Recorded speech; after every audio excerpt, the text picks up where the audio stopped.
Hi everybody, welcome to my channel, Lady Marie's Commentary. I'm Lady Marie. My commentary today is going to be on a World War II soldier by the name of Eddie Slovik. Eddie Slovik was the only American soldier executed for desertion in World War II. My question is, should he have been executed? As of his execution, there are 49 others under the sentence of death for desertion, and none of them were executed. Also, I think it's important to let you know that 50,000 U.S. soldiers deserted from the World War II. So let's take that into consideration. So here's Eddie's story. Eddie Slovik was born Edward Donald Slovik on February 18, 1920, to a Catholic Polish-American family. He was the son of Anna and Josef Slokowski. Now, Eddie was a troublemaker in his youth, having run-ins with the law, and at age 12, he and some friends broke into a foundry and stole some brass, and they were arrested. Between 1932 and 1937, he was arrested several times for petty theft, breaking and entering, and disturbing the peace. His last arrest came in 1937 when he and his friends, who were drunk, stole a car and crashed it. Eddie turned himself in and was sent back to prison in 1939. He was released in 1942, and he was given a job at Monletta Plumbing and Heating, where he met his future wife, Antoinette Wojnicki. I hope I said that right. She was a bookkeeper at the company in Dearborn, Michigan. Because of Eddie's criminal record, he was 4F, making him unfit to serve in the United States Army or military. Eddie and Antoinette married on November 7th, 1942, and lived with his parents. Eddie always said that Antoinette made him a better man. Eddie, I think, was very insecure with himself. He referred to his wife as Mommy, and he was just a very weak man.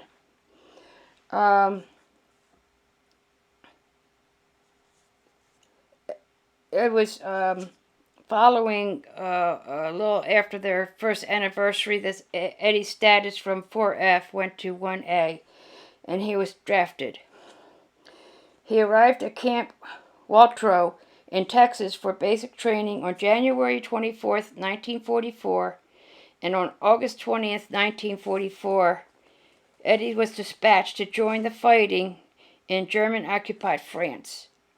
He was one of 12 replacements assigned to Company G of the 109th Infantry Regiment's U.S. 28th Infantry Division.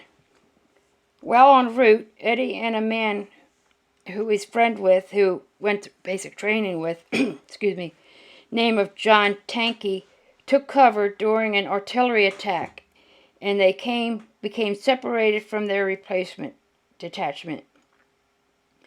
It was at that point Eddie decided he was not cut out for combat, and on the next day, both Slovik and Tanky turned themselves over to a Canadian military police unit and remained with them for 6 weeks.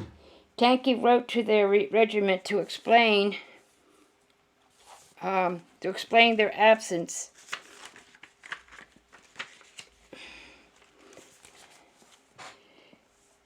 Before he and Eddie reported to their unit for duty on October 7th, 1944.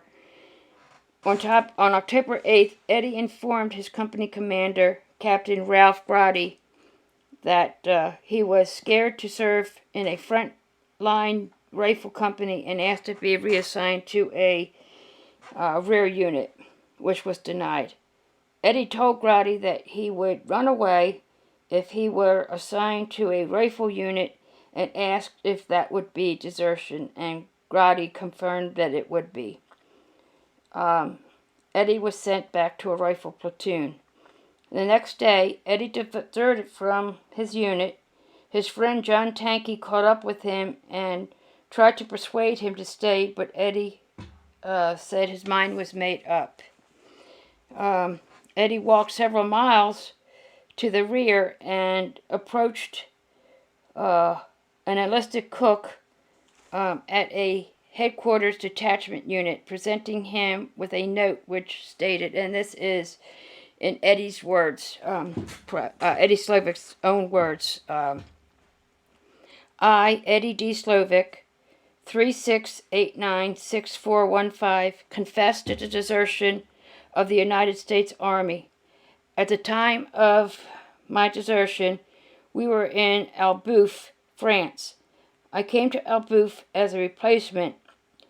They were shelling the town, and we were told to dig in for the night. The following morning, they were shelling us again. I was so scared and nervous and trembling that I could not move. And the other replacements moved out. I stayed there in my foxhole till it was quiet and I was able to move. I then walked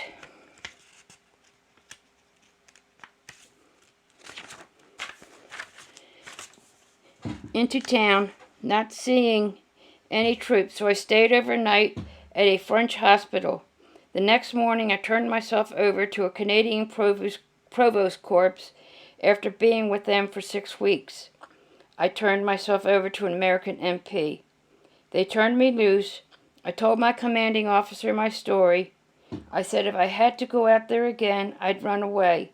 He said there was nothing he could do for me, so I ran away. And I'll run away again and again if I have to go out there. Signed, Private Eddie D. Slovik, 368-96415.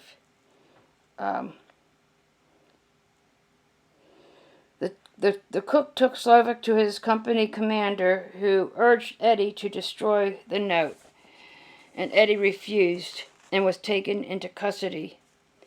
Eddie was brought before Lieutenant Colonel Ross Heinburst, who offered him an opportunity again to destroy the note and start over again.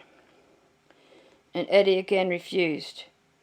Heinbeck instructed Eddie to write another note on the back of the first one, stating he fully understood the legal consequences of deliberately incriminating himself and that it would be used as evidence against him in a court-martial.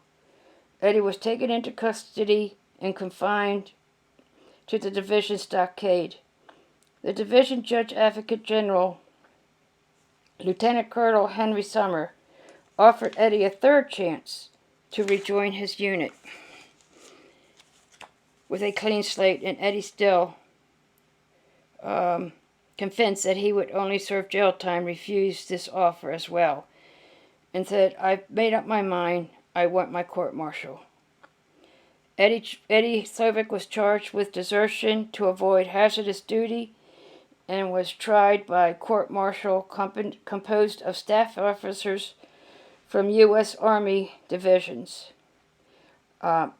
Just to let you know, when they were given Eddie chances, they said if this goes through and you are convicted of desertion, you could face life in prison, and even worse, you could get a death sentence, and Eddie understood that. Eddie did not testify on his own behalf and was found guilty and sentenced to death by firing squad. The sentence was reviewed by Major General Norman Cotta and approved. The Major General stated that if he had let Eddie achieve his goal and hadn't approved the sentence, he says, I don't know how I could have looked a good soldier in the face. Eddie pleaded with the Supreme Allied Commander General Dwight D. Eisenhower for clemency, but because desertion became a problem this was also denied. Eddie was dishonorably discharged, and the sentence of death remained. He was to be made an example of. On January 31st, 1945, Eddie was prepped for death, and Eddie stated to the soldiers whose duty was to prepare him for death, he said to them, "They're not shooting me for deserting the United States Army. Thousands of guys have done that. They just need to make an example of someone.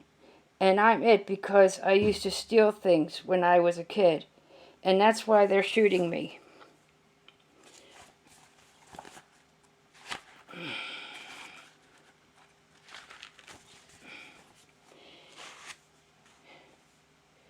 "They're shooting me for the bread and candy and chewing gum I stole when I was 12. As required by military custom, Eddie's uniform was stripped of all identifying insignia, buttons, and other attachments. Eddie was wrapped in a blanket over his shoulders to protect him from the cold and led to the courtyard of a house chosen for the execution because of its high masonry wall, which would deflect the bullets and discourage French civilians from witnessing the execution. Eddie was strapped to the post with web belts, a hood placed over his head, and was executed by 12 hand-picked soldiers from the 109th Regiment of the Common the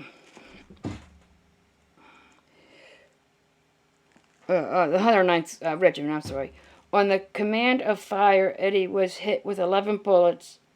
It took several minutes for Eddie to die. Eddie was 24 at the time of his execution. The entire execution took 15 minutes. After several denials, Eddie's body was finally brought home, and he is now with his wife, buried next to his wife. So, my question to you, did he deserve to die when so many men who had deserted were not executed? Like I said, 49 men were under the sentence of death for desertion, and none of them were executed. So, did Eddie's criminal past play a role in his execution? I think it did. Should Eddie have been punished? Should he have been sentenced for desertion? Yes, that's wrong. But I don't think he should have been executed, especially when so many other men were not.